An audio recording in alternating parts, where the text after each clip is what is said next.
Aujourd'hui,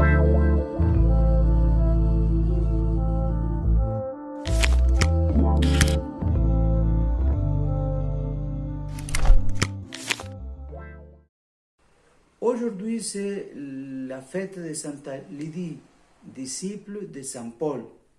Son habitation fut la première église en Europe. Quand l'apôtre met pied à Philippe, en Macédonie, il trouve hospitalité chez Lydie, une commerçante en pourpre, nouvelle convertie à l'évangile avec toute sa famille. Son histoire se trouve au chapitre 16 des Actes des Apôtres. Je vous l'invite à vous tous à le lire. Chapitre 16 des Actes des Apôtres. Comme pilule, les œuvres de miséricorde envers notre prochain sont celles qui manifestent le mieux notre adoration à Dieu. Dès le moment de sa conversion, Lydie a pratiqué l'œuvre de miséricorde d'accueillir les migrants chez la personne de Paul et de ses compagnons. Le Saint-Père François, suite à son appel à mettre en pratique la vie évangélique de prière et des œuvres de miséricorde, nous dit dans son exhortation apostolique Gaudet et Exultate, il dit comme ça: je ne peux pas m'empêcher de rappeler cette question que se posait saint Thomas d'Aquin quand il examinait quelles sont nos actions les plus grandes, quelles sont les œuvres extérieures qui manifestent le mieux notre amour de Dieu. Il a répondu sans hésiter que ce sont les œuvres de miséricorde envers les prochains, plus que les actes de culte.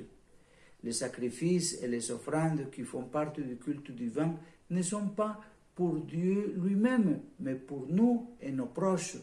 Lui-même n'en a nul besoin, et s'il le veut, c'est pour exercer notre dévotion et pour aider les prochains.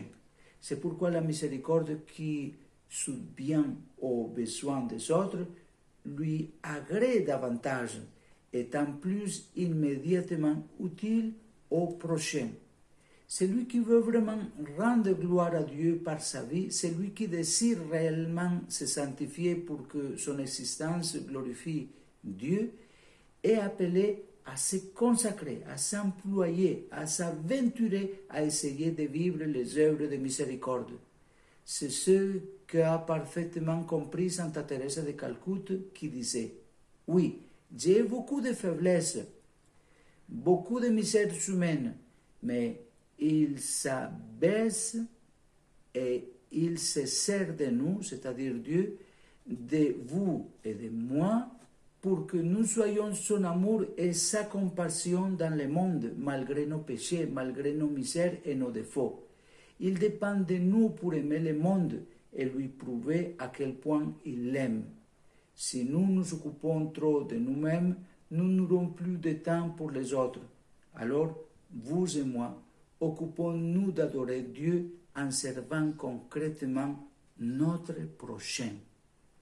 Bonne journée à vous tous.